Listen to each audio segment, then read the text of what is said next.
But thank you all so much for being here, and I'll pass it over to Sriha and Dr. Wang to introduce themselves. Hey, hi everybody. My name is Sriha. I use she, her pronouns. I'm so excited to be here. Thank you for coming this evening or this afternoon, depending on where you are. I've been a part of the Free the Pill committee for I want to say the last 4 or so years. And I have used Opill for a little over a year now myself. And I'm based in both Northern California and Washington, D.C., and I'm currently a first year medical student. Hi, everyone. I'm so excited to see how many people are joining us today. It's so great. And also so honored to be presenting with Shriha. So my background is fa in family medicine. And I am especially excited to be here because when I was growing up, I had very little sex ed and I had no, like basically zero contraceptive education. Not until I went to like my own doctor's appointment. And so everything, I feel like everything I kind of like had to seek out for my own, seek out for myself. I just really um, I'm a big, I'm a huge nerd now for just young people having really accurate information. So I'm very excited to be here with you all and also excited that we're here learning and wanting to share information with other young people.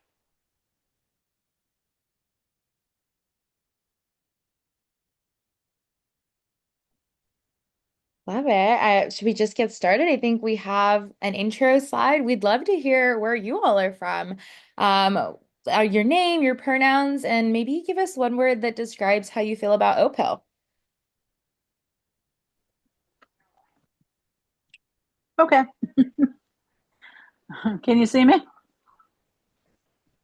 Oh yeah, and if you can please put it in the chat, that Oh, would be sure. great. Yeah, so that we can kind of yeah get this started. So again, name, um, pronouns, and one word to describe um, how you feel about Opil.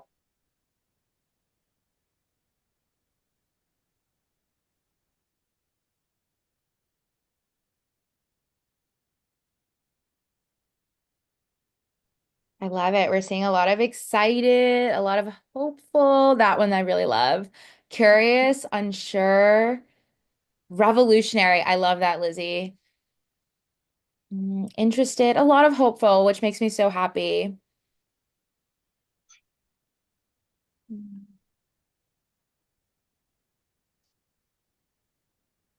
And from all over the country. I love that too.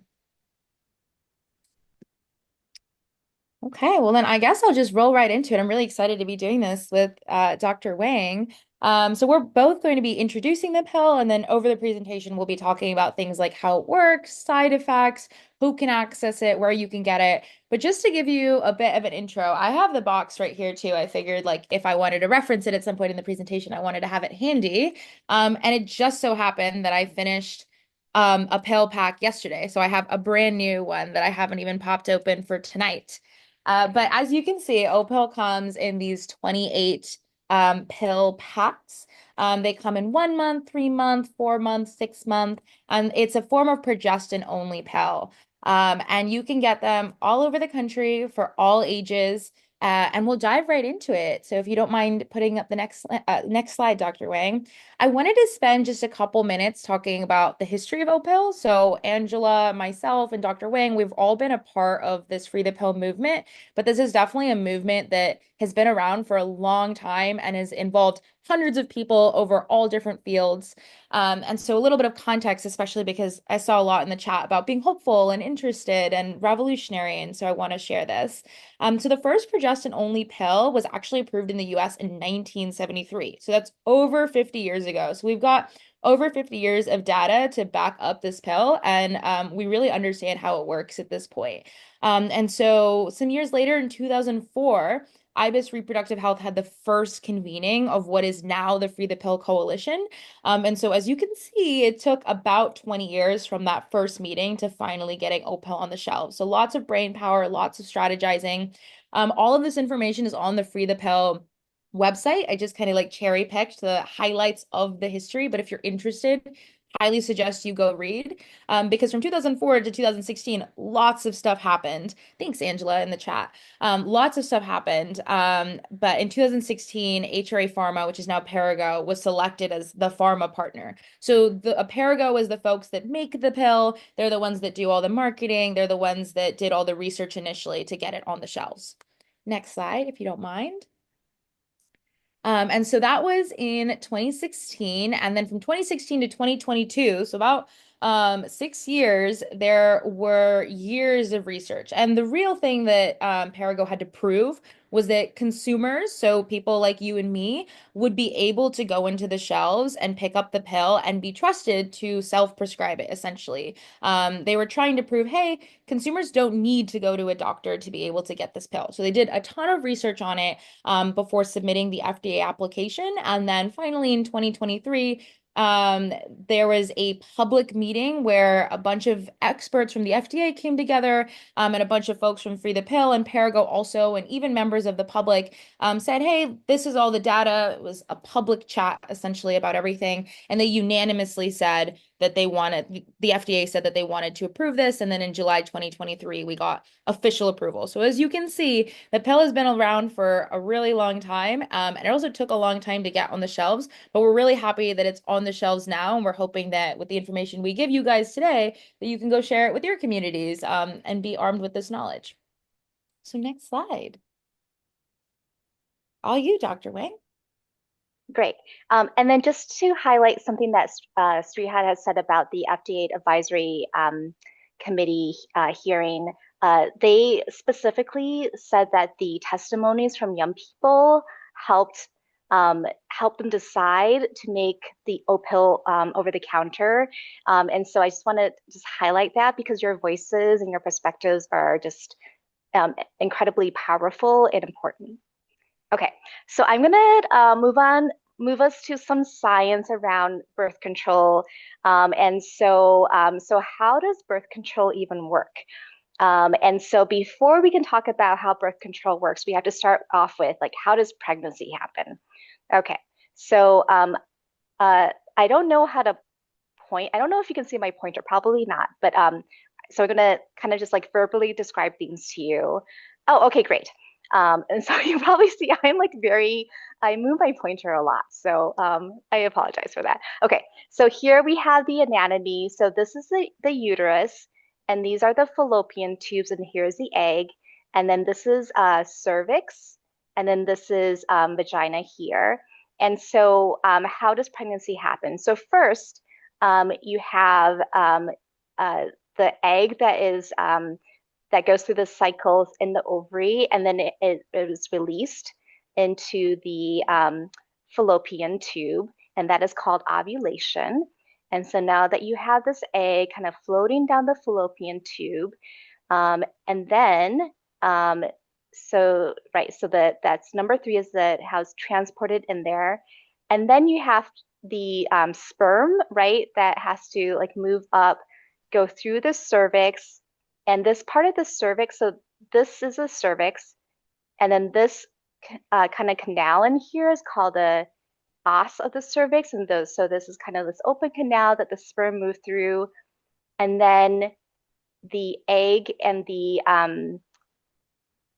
so here's the sperm, and then the egg and the sperm meet, and then there's fertilization, and then I just want to do like a little bit of myth busting here and just say that the egg is a very active participant in the process of fertilization. And so there are things that the egg does that help select like which sperm becomes fertilized. Okay, so and then once fertilization happens, then the fertilized egg, moves down the fallopian tube, and then you have implantation. And so the egg is implanted into the lining of the uterus, or also called the decidual lining. So that's how pregnancy happens. And so once we understand that, then we can talk about how do hormones work to prevent pregnancy. So Opill is a progestin-only pill. So progestin is a synthetic type of hormone. It's a synthetic progesterone. And the way that it works is it thickens cervical mucus. So it kind of creates this impenetrable barrier so that sperm cannot move through the canal of the cervix into the uterus. And that is it. That's the only thing that it does. And that's how it prevents pregnancy. That's it. It also has this other effect, which does not impact the way that it works as pregnancy prevention, is that it thins the endometrial lining or the uterine lining of the uterus. So if you think about when you have your period, right? Like throughout your period, as your body is getting ready, each month that your body is getting ready for pregnancy, that uterine lining becomes thicker and thicker and thicker. And then once your body realizes that it's no longer pregnant, then your uterus is like, okay, so now this lining I don't need it anymore. So I'm going to contract and then get rid of it. And so it's that lining, right, that becomes very thin. So that's another effect of progestin, but that's not the way that it works to prevent pregnancy. And then just to add on a little bit of information, okay, Opill does not have estradiol or does not have estrogen. So estrogen is the main hormone that blocks ovulation. So it works here to block the egg from being released. And so this is kind of important information for you to understand as we talk about the side effects, which I will go through in a few slides from now. So estrogen has these two effects. So it blocks ovulation, and it also helps stabilize the endometrial lining so it doesn't like kind of shed or cause bleeding. So those are the two main hormones. And I'm not going to talk about intrauterine devices, so we're going to skip this, but skip that. Okay. So if you remember what I said about the way that progestin and estrogen affects the uterine lining differently, it kind of makes sense now that there are bleeding changes that can happen with the progestin-only pills. So because that lining becomes thin, right, you might have less bleeding with it. And also because that lining doesn't have the estrogen in there to kind of stabilize it. Some people might experience spotting with the pills, or they might experience irregular bleeding with the pills. None of that is dangerous, right? So it's perfectly safe. Does not increase the risk of cancer. There are no issues with having that thin uterine lining, but it can cause bleeding changes, which may or may not be an issue for people. Kind of depends on what you're looking for, right? And how you feel about having unpredictable bleeding. Side effects with starting hormonal birth control is pretty common just with any kind of birth control that you pick. And so there's usually like some kind of stomach stuff, like upset stomach or feeling like sick to your stomach. That tends to go away within 2 to 3 weeks as your body adjusts to the pill. And then having chest or breast tenderness can happen as well. That may last, or it may also resolve.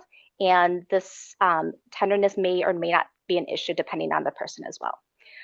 Weight gain is pretty normal with hormones because what happens is your body, it depends on the type of hormone that you're taking, but for many of them, what happens is that your body starts holding on to water. And so like you have that water weight that causes a change in weight gain. But some people lose weight with birth control, right? And whether you gain weight or lose weight or your weight stays the same, whether that's good or bad really depends on the person and how they feel about their weight. And then what I always tell people is that when it comes to birth control and side effects, that your body, right, has its own response to birth control. And what's the most important is for you to find the birth control that is right for you. And the only way to kind of figure that out is to try it, right, and to see. But also for people to like really trust their bodies. And if they're feeling like, oh, I don't feel good with this type of birth control, or I feel different, or something new is happening within my body, to really trust that. either make a switch to something else, or talk to your provider, right? Like, and what's most important is to like to find the birth control that works the best for your body. Some of the other side effects that people might have experienced is like hair loss. And then the other thing that I always like to highlight are mood changes when it comes to hormones. Um, while most people don't experience a negative mood changes with hormones, there are some people who do, especially people who already have pre-existing depression or anxiety or other mental health disorders. The change in mood is really dependent on the type of progestin that is in the birth control. And so there are certain types of progestin that can affect the mood more, and there are some progestins that are that can help, um, that are more mood neutral or can be more helpful for people who are more prone to mood changes with different types of progestins. Yeah, and if there are any questions you have about anything that I said, please share it in the chat. So overall, Opill is a type of progestin-only pill. It is very, very safe. There's a very few contraindications for it, which Sriha will go through with you all. It does not increase your risk for the kind of the risks that we worry the most about, which are blood clots and strokes. And then I also hear people talk about other risks with birth control, like liver disease or cancer. And really, it does not increase your risk for any of these issues.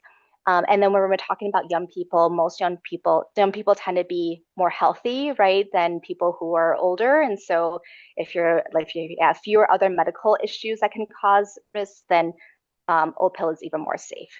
And then because I work with people who have uteruses who also take testosterone, I just want to make sure to add that Opill is safe for people who take testosterone, and the additional benefit of controlling the bleeding or lessening bleeding can be really helpful for folks. And also, it is also a good option for people who are on testosterone and might and could become pregnant and don't want to. It's a good option for them, especially for people who don't want just don't like the idea of having estrogen in your body. Okay, and so now I will pass it on to Sriha. Thanks, Dr. Wang. That reminded me too. I wanted to let everybody know that if you're getting all this and the recording's going to go out, but also in the box, it like opens up and like all of the info for how to take it is on here. And then in the box itself, there's like this pamphlet, which this looks like a lot, but it's 1, 2, 3, 4, 5, and you kind of read whatever questions you have about. And there's even a toll-free number in the leaflet. So if you have more questions, you can always call Opel too and just say like, hey, like, I don't know how this works, and they should let you know. So everything that we're talking about on these slides, but also on the leaflet in the box as well. That being said, so who can take Opill? Menstruators of any reproductive age. So if you're a menstruator, there's no age limit at all. And I really want to harp on that because there are, unfortunately, like some CVS's, Walgreens, whatever, they might be in a lockbox, or it might be something that you take up to the front of the store for them to unlock. At no point will they ask you how old you are or ask you for ID. So don't worry if you see it locked up. That's not something they're not going to ask you to give any kind of verification for age or who you are. You can just buy it as per usual. And who cannot take Opill? So these are pretty specific contraindications, excuse me. So those with a history of breast cancer, if you've ever had breast cancer, a different type of birth control is probably going to be best for you. If you are already pregnant, Opill is not going to work as a form of birth control. If you're already taking birth control, so if you're on any kind of IUD, Nexplanon, Depo, another kind of pill, like any other kind of birth control, you should not be taking Opill. However, this excludes barrier methods. So condoms, absolutely, you can use them in conjunction with Opill. Internal condoms, absolutely, all good with Opill. And then the last very specific one is that if you're allergic to yellow number 5, they use it in the pill. So you can't take Opill. Next slide. Oh, Sriha, can I add a little Hey, thing about please. the pregnancy part? So yes, Opill is yes, absolutely. Opill is not effective if you're already pregnant, but just to kind of reassure people that if for someone who is pregnant who takes Opill, it is not dangerous to their health or dangerous to the pregnancy if that person decides to continue with the pregnancy. Yeah, such an important point. Opill is not an abortifacient, so it will not end an existing pregnancy. So how effective is Opill? So 98%. And if you're curious about how that number is calculated, in 8 US clinical trials, which from my memory, it's a little over 20,000 people that were studied, approximately 98 out of 100 sexually active women who used Opill for a year did not become pregnant in that time. So 98% effective. And one question that we get a lot is, will my insurance cover Opill? And the unfortunate answer is maybe. This is information that is changing month to month. Some SA and HSA plans cover it, and in some states, there's providers can prescribe Opill. So if that's something where you're like, oh, well, it's we'll talk about the price, but if it's something that you're worried about cost-wise, you can talk to your doctor and see if they can prescribe Opill for you. It's about 10 states that in the United States that have some level of insurance coverage for Opill, and that's something that we're actively working on right now. And in a separate vein, if you are a 501(c)(3), 304(b), or Title 10 organization, Opill does have a donation program. So if that's something that you are interested in as an org, you can go ahead and request Opill donations. If you are not one of those kinds of organizations and you're a part of Advocates for Youth, they're here with the Busybodies Club, you can go ahead and reach out to Angela, and we can see if we can get your org Opill donations as well. And then to finish off, where can I buy Opill? It's on the shelves, but exactly which shelves, you might be wondering. So I pulled this blue part at the bottom right off of the Opill websites. These are the official retail partners of Opill. So Walmart, Amazon, Target, CVS, Walgreens. Those are the places where you can officially buy Opill. Like I said, I went to CVS in my neighborhood yesterday and bought it. And one thing that I really like is that the Opill website has a finder. So I inputted Washington, D.C., but I also tried my hometown where I'm based right now in California. And it did update to show me all the stores near me. And as you can see, the nearest spot to me in Washington, D.C. was zero point 0.1 miles away. So this is something that is all over the place. But if it's not in your area, Amazon or other retailers can also just deliver it to you. So that's an option as well. And I will say that this is not a comprehensive list. These are the official retail partners for Opill, but we've definitely seen pictures and gotten reports of folks finding Opill at Costco or at other big retailers. So you might just be able to find it in your hometown grocery store as well. And then the Opill website themselves sells it too. And the Opill website sells the 1 pack, the 3 pack, the 4 pack, and the 6 pack. And just as a reminder, I have both my used and unused. Just as a reminder, the 1 pack has 28 pills. And so this is what you're going to get if you buy. I have the 1 pack. If you get a 3 pack, you'll get three of these. So 28 times three. And they do get cheaper the more bulk you buy. So the default, the 1 pack is $20. The 3 pack is 50, the 4 pack is 65, the 6 pack is 90. And as you can see with the calculations on the screen, it's about 71 cents a pill if you're buying the 1 pack, and then 60 cents a pill if you're buying the 3 pack. So the biggest jump in terms of saving money is from the 1 pack to the 3 pack. The 4 and the 6, there's not a huge cost savings there. But if that's more convenient to you for you to buy it all at once, then that option for the 4 and the 6 is on the Opill website. But in store, you're usually going to see either the 1 or the 3. And with that, we've wrapped up the things that we had prepared to talk to you all today. But we're really excited to hear your questions and see if we can answer whatever you've got.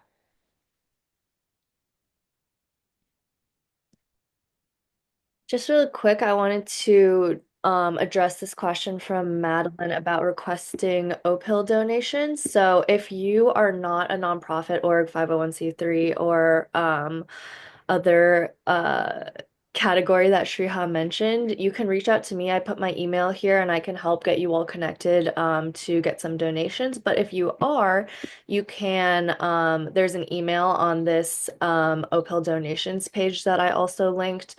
And you can contact them and they will set you up with some donations directly.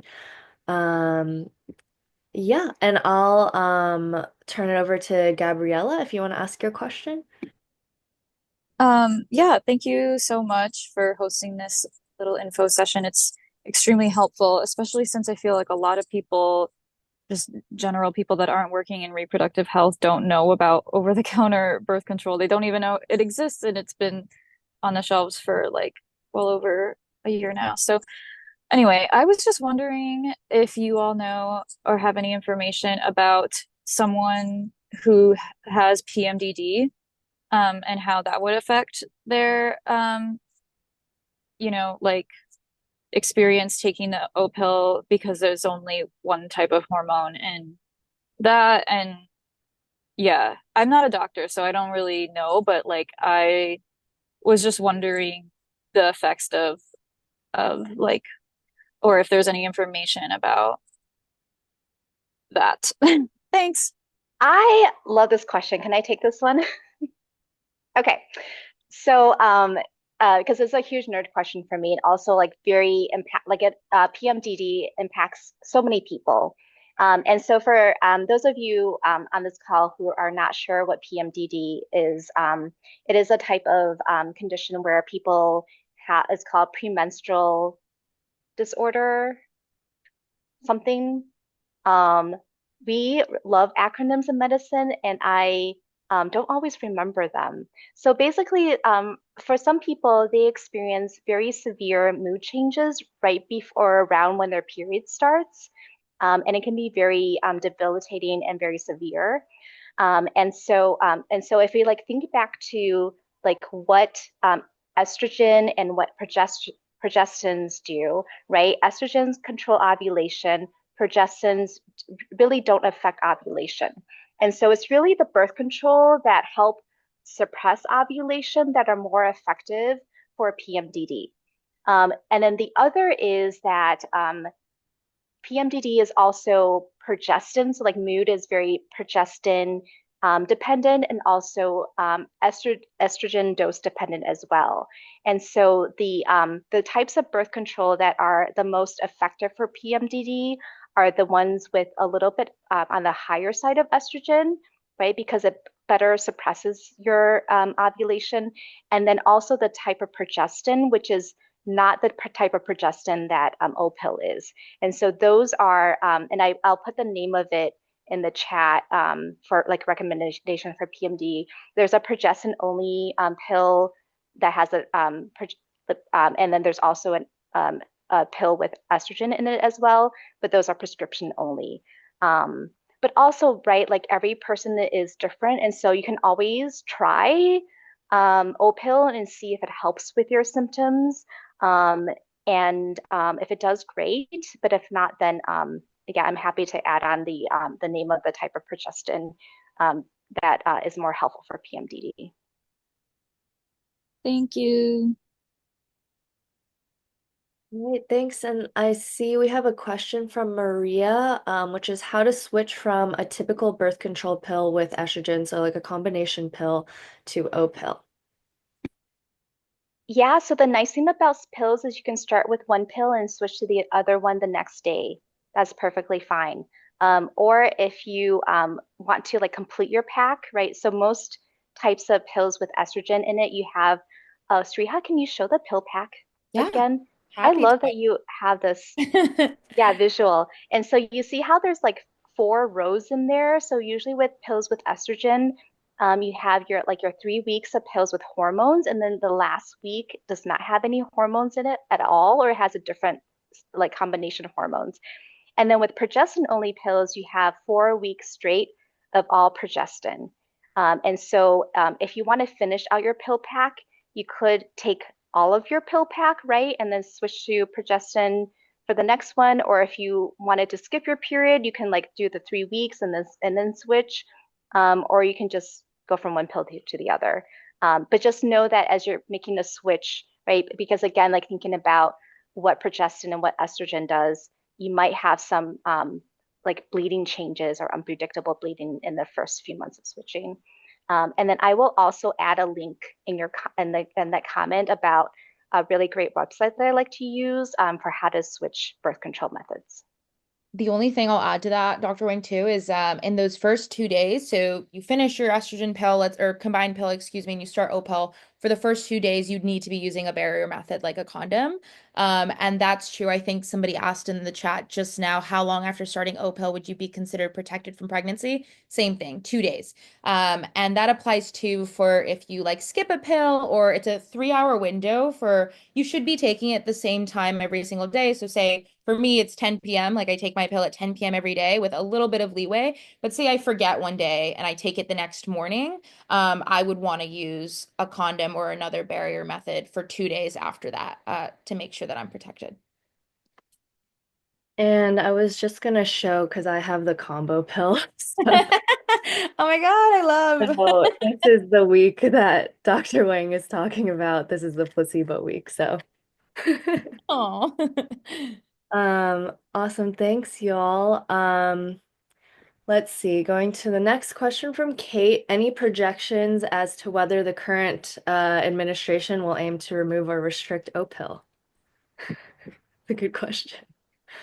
It is a good question. I don't know if we have any like specific, okay, like this federal lawmaker has said that they want to restrict specifically Opill. There has been whispers, and I'm sure Angela, you know more about this than me about like restricting access on birth control, period, and restricting like just reproductive autonomy as a whole, IVF, things like that. So I think when we see attacks on reproductive autonomy, we're definitely concerned because those downstream affect birth control, and also attacks on the FDA and their legitimacy as a federal department. Because if we say, the things that the FDA are putting out, if we attack their ability to legislate or to make the laws essentially on being able to access medications, if we attack the FDA's ability to do that, that affects things like Opill, where the FDA is the one that gave the permission for Opill to be on the shelves. But of course, I want to hear if you guys have anything else to add.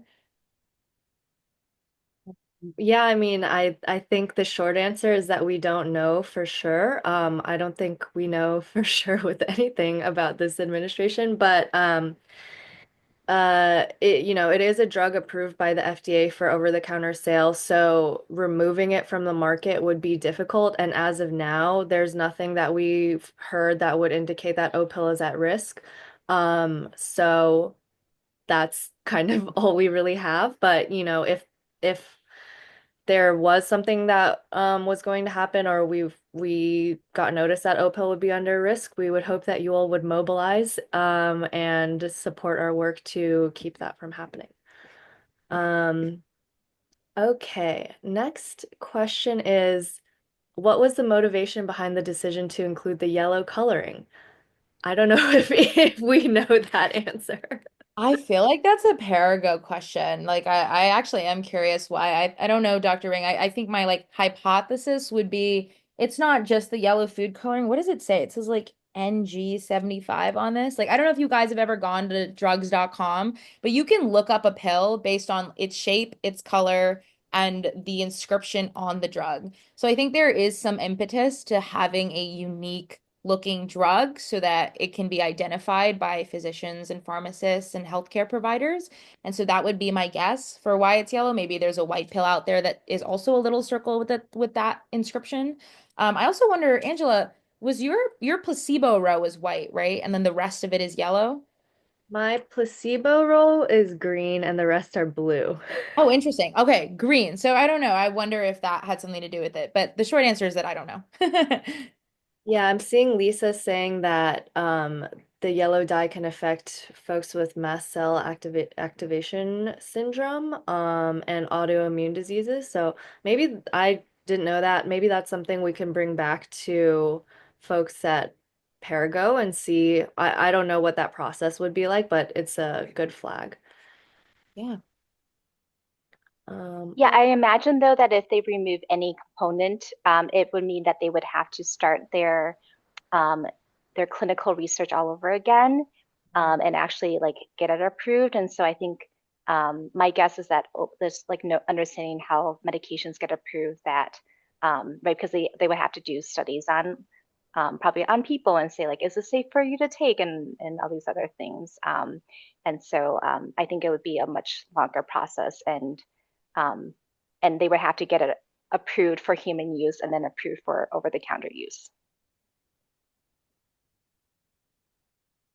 Yeah. Next question from Lisa is for heavy periods due to fibroids, is would Opill be a good option, or maybe there's another type of pill that would be a better choice? Yeah, so going back to like how hormones work, right? The progestin-only pills and Opill can definitely be helpful for managing heavy periods from fibroids. And again, like thinking back to how it works is that it helps in the uterine lining, and so that there's not as much bleeding or shedding that has to happen. Um, and then, but what can happen is that if you're taking a progestin only pill for a very long time, that lining can become. I was trying to think of a good analogy, and I was like thinking about like paint on the wall and how paint just comes off. It doesn't have that stabilizer. And I don't know enough about paint to know like what stabilizes paint and keeps it on the walls. But estrogen is kind of like that stabilizer that helps keep paint on the walls. And so if you don't have it, then that paint is just going to come off, right? Just like with progestin only, that your lining is going to just keep shedding. So yes, that yes, the progestin only pills can be helpful, but it might not be enough, and it might not also not be enough depending on how big or large or where your fibroids are. But I think it's definitely worth trying. Awesome. So making sure in the chat that I'm getting everyone here. Um, Sophia's asking, does the family pact cover cost? And I believe family pact is specific to California. Shriha, I don't know if you know. It is. Family Pact is California specific reproductive health care insurance. I don't know off the top of my head if Family Pact covers it. I will say that I think it does because California is one of the 10 states in the US that offers statewide coverage for over-the-counter medications. So I would be very surprised if Opill wasn't on that list. Yeah, I would say in general, if you're not sure if your plan covers Opill, it's worth, I know everyone hates to call their insurance company, but usually they can tell you. And potentially, not always, but if you're in the store, like in a CVS, and you want to like go ask the pharmacist, they might know as well. So just because I wish there was a blanket answer for yes, Opill's covered under insurance for everyone. That's what we're striving for. But until then, you may need to poke around. But I also, from what I'm seeing, I think Family Pack does cover it as well. So, um, yeah. And Sophia, to answer your question, you might have joined late. Is there an age limit? There's no age limit. There's no age restriction whatsoever for Opill. Anyone can purchase it over the counter. No prescription, no ID check needed. Let's see. Any other questions? Um, okay, question from Phoebe. I work with youth whose parents track their credit card statements. When you buy Opel from a second party retailer, how does it show up on a bank statement? That's a good We question. go to the next question because I'm trying to find my CVS purchase from yesterday and I'll answer, but I don't remember what credit card I used to buy it. Great. Yeah, we'll come back to your question, Phoebe. From Lizzie, are there any indications that weight might impact how well it works? No, so yes, weight neutral. Yeah, love to see that. We'll go to Marcy. Do you have to finish the full 28-day pack if you choose to stop taking Opill, or can you choose to stop at any point? You can stop at any point. That's perfectly fine. The thing that I tell people about when they stop their any type of hormone is that you may have that's when your body that tells your body, oh, I'm not pregnant anymore, so I'm gonna bleed, and so you're gonna have bleeding. That's normal. It's not dangerous. It's okay.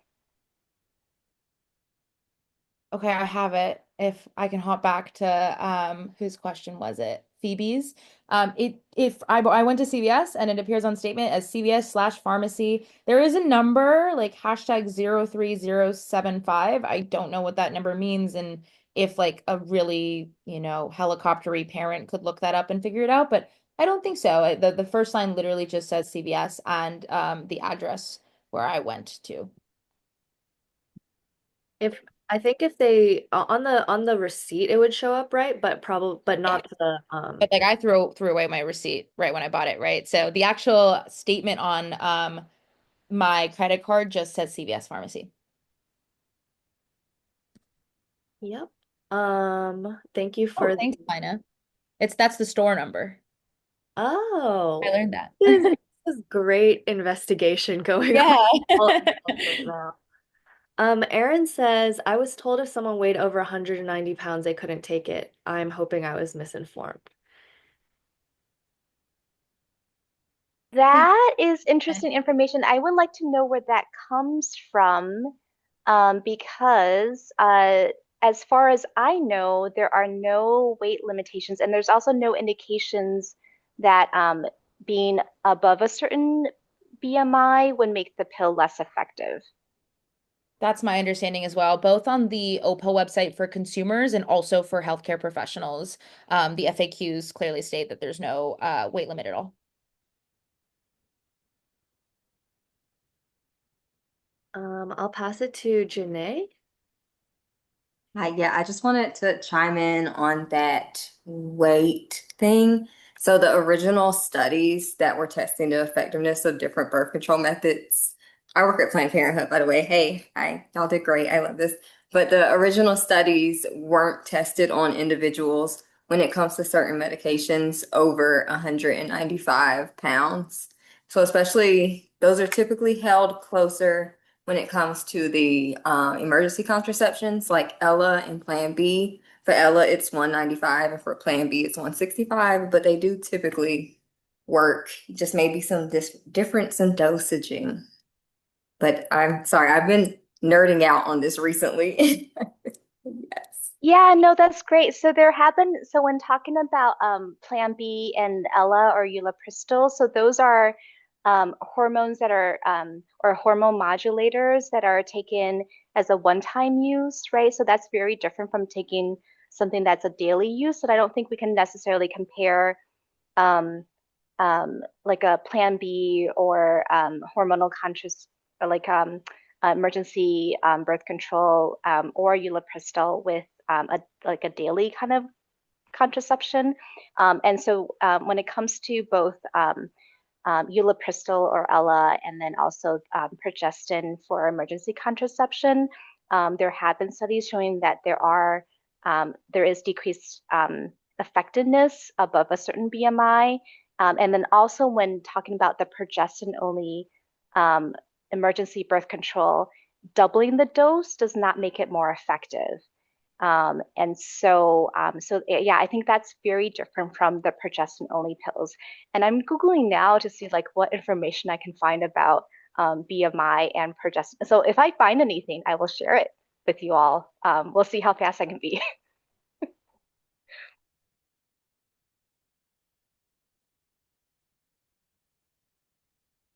Let's see. Just going through the comments to make sure I didn't miss any questions. If there aren't any extant questions, I have one that I think might be simpler to ask verbally. So I work with youth and I'm trying to learn more about birth control to get to them. And a big barrier that they face are finances, just paying for it. And so, me coming in as a non expert in this stuff, have you guys ever run into the problem of young people being like, I want to get birth control, I can't pay for it? And they either, like, I don't know, is it appropriate to say, hey, you really can go through your health insurance? I think it's 12 or 13 in California. Your medical history is private, but it can show up on like the bill that your parents are getting.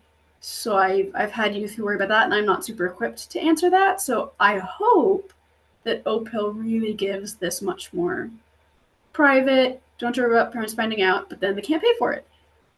Do you have any advice to help troubleshoot that other than donations? I work at a nonprofit, and I will be asking for donations.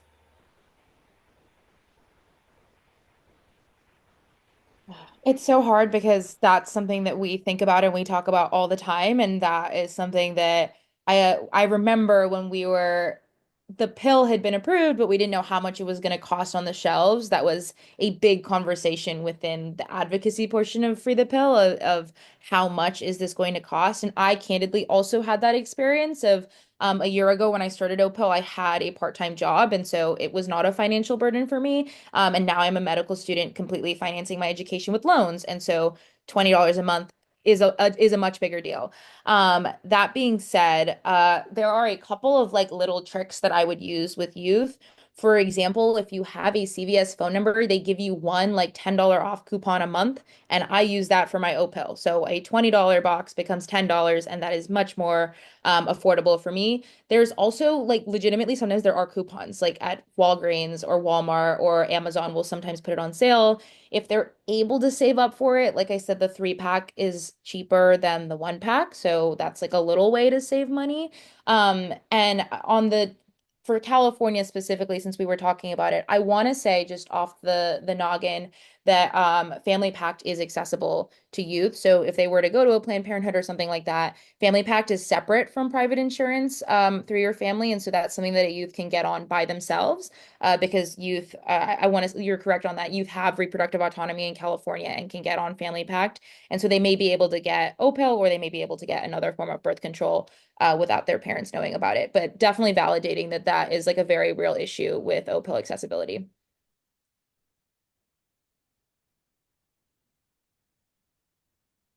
I would say something related to that, which is tricky, is that some states, which California is included, I believe, have laws around suppressing explanation of benefits. Explanation of benefits being the like document that the insurance holder is sent about the services that were provided. I hope I explained that correctly.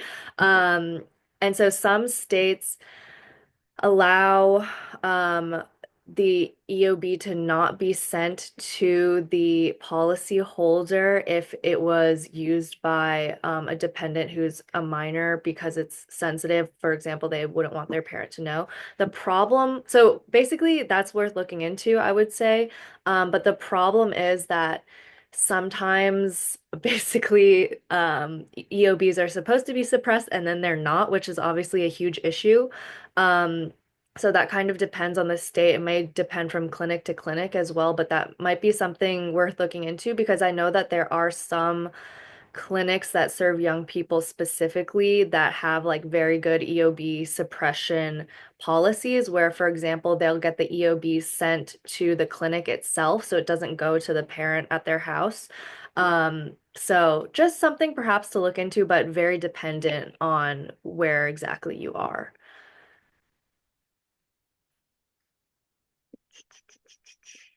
Other questions that are coming up for folks?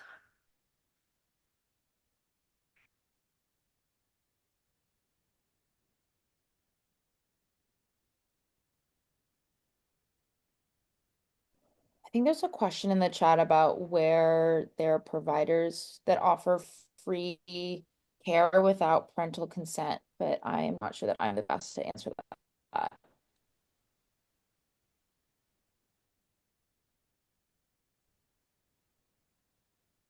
Yeah, there are definitely clinics, like I mentioned, that have these kinds of services available. But like I said, it does vary a lot depending on the community. And yeah, it's kind of like you'll know it if it's in your community, but it's kind of sometimes a word of mouth thing. Um, but they definitely do exist.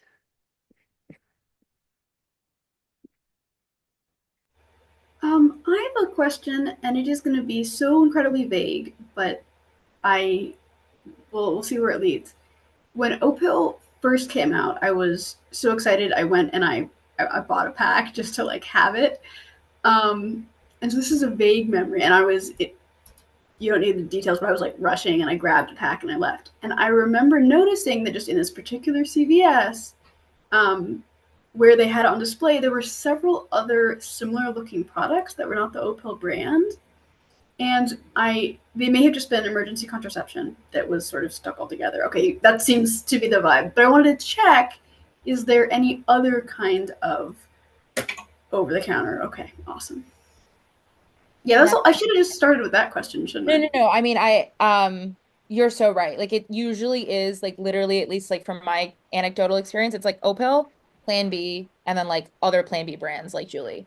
So they're definitely stuck together, and that's definitely something to be aware of. Like again, like this is what the box looks like. It says Opill on it, but because it is right next to the Plan Bs, I can definitely see how somebody could be like in a rush and grab the wrong box. Thank you.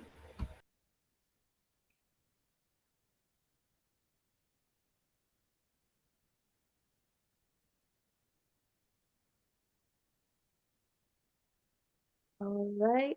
Last call for questions. But if there are no more questions, oh, yes, Phoebe, one more. I'll ask one more. I just wanted to confirm out loud that the window for this one, taking it regularly, is about 3 hours. Um, just because from I'm thinking of my youth, and that's actually pretty narrow for them. So yeah, I see that Dr. Wang had something to add. Yeah, so the studies around the window period and the effectiveness are very, very, very old. And so I want to say like the 70s or 80s, and there were like very small trials, and none has been done since then.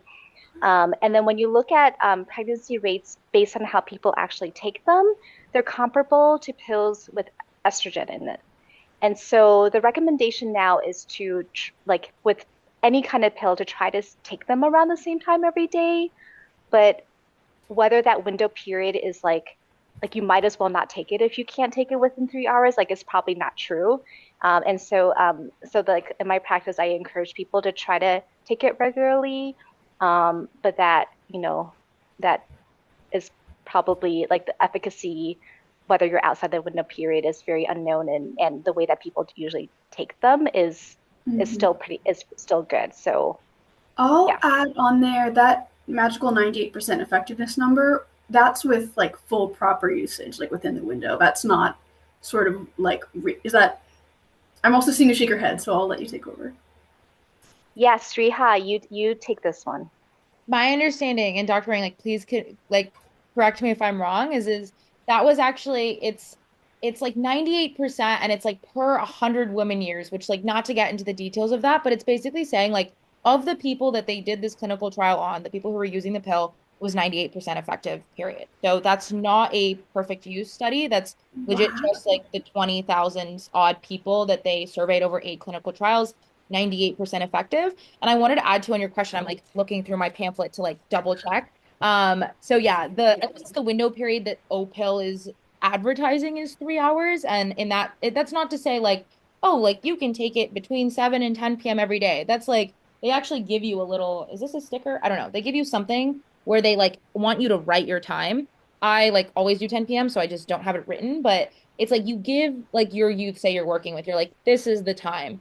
And if, oh, on one day, like you're running late or something, if you're within the 3 hours of that usual 10 p.m. time, that's fine. But if you're outside of it, so like I said, like say you forget, whenever you remember, take the pill and then take it again at the usual time. So you might end up taking 2 pills in one day. And then if that happens and you're outside of the 3 hour window, just remember to use condoms for 48 hours. And the last thing I'll say on that is that is a reason why Opill might not be right for someone, right? Like if like a person is someone who just like cannot remember to take a pill on time or their schedule is really crazy and like they know that they're not going to be able to take the pill at that time, like Opill might not be right for them. And that's just like kind of how that is with any pill that, you have to take at the same exact time every day. Yeah, and there are studies looking at so when people do studies looking at how effective birth control is, they do it by both what is the recommended way of taking it, and then what is the way that people actually take it in real life, right? And so when they look at how people actually take pills in real life, the effectiveness of the progestin only pills are pretty similar to pills with estrogen in them. So if someone's like I and also like think about like what are the alternatives to not taking birth control. So if the alternative to not taking birth control is not taking anything, right? Like taking something is better than taking nothing.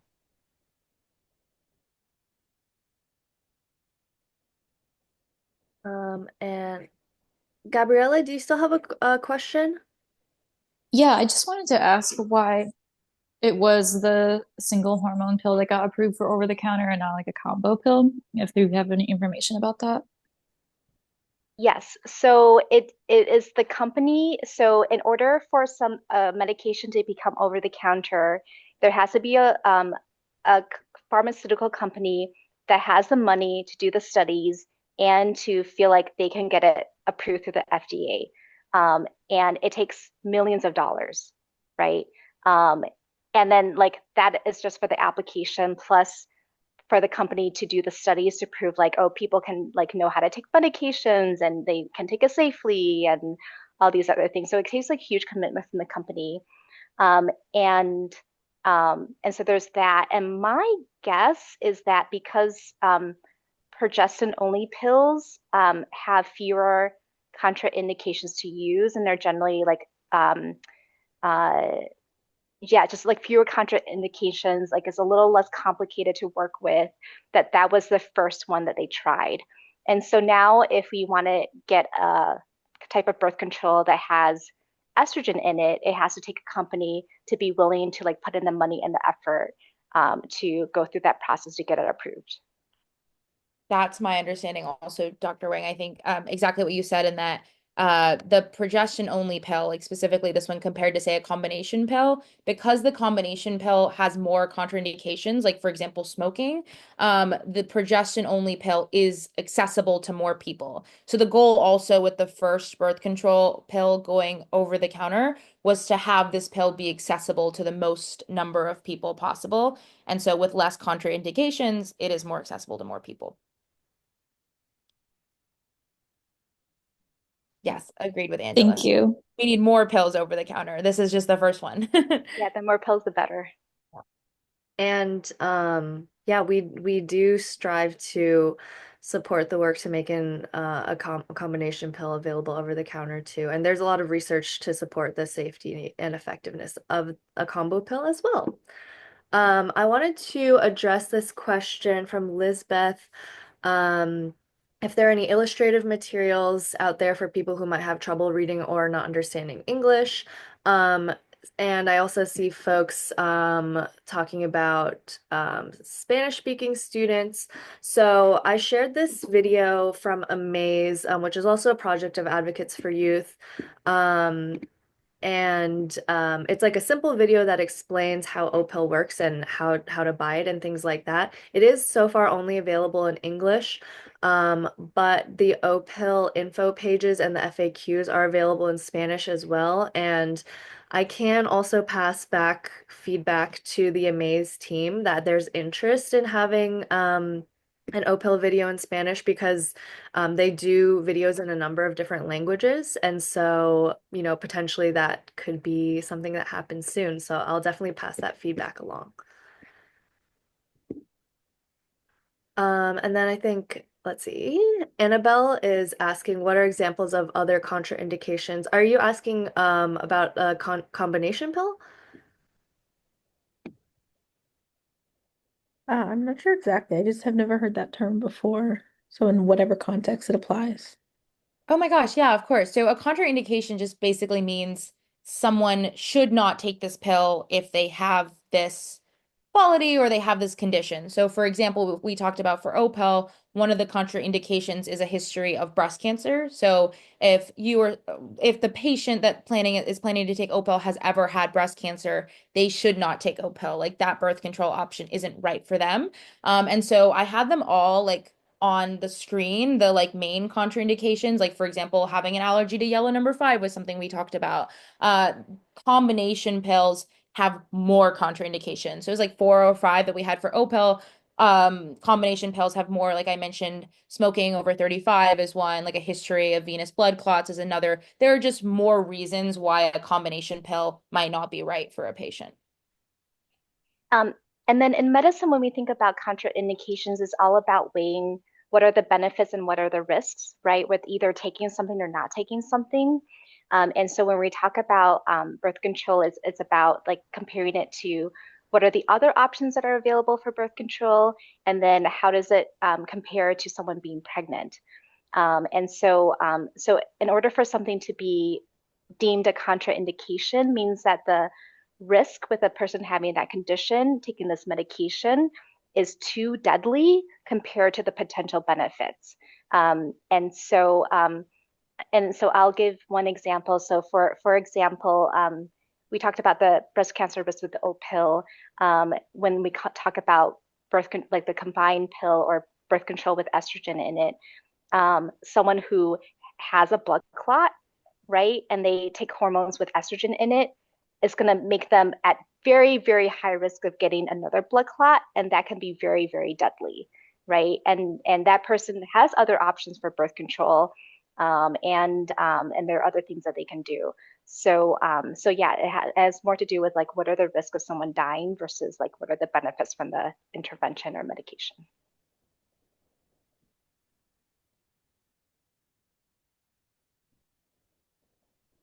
Thank you for that explanation. Other questions? We have just a couple minutes left.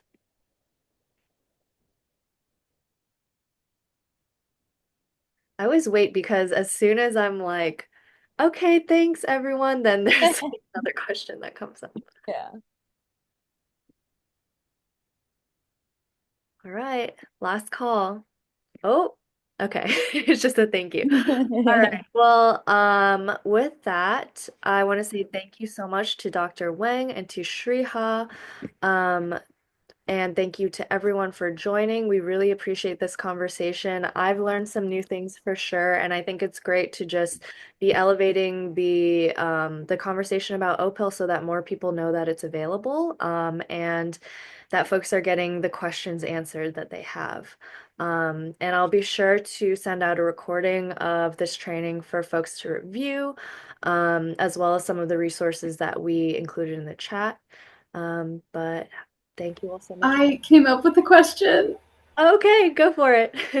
It was actually just that this was so informative. I wanted to ask if you have any other related upcoming sessions that anyone here might want to know about.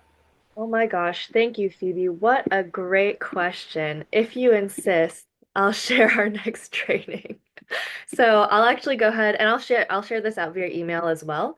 Um, But our next training in the Busybodies series on birth control is going to be on birth control misinformation, and we'll be joined by two researchers, health researchers, Cambray Smith and Brooke Whitfield, who have been doing research on birth control misinformation on TikTok, Reddit, and other social media platforms.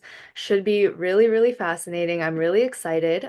So I did drop the registration in the chat, but I will also make sure I email that out to everyone. And please do share it far and wide. And hope to see you all then. All right. Have a great rest of your day. Thanks, everyone. Thanks for coming.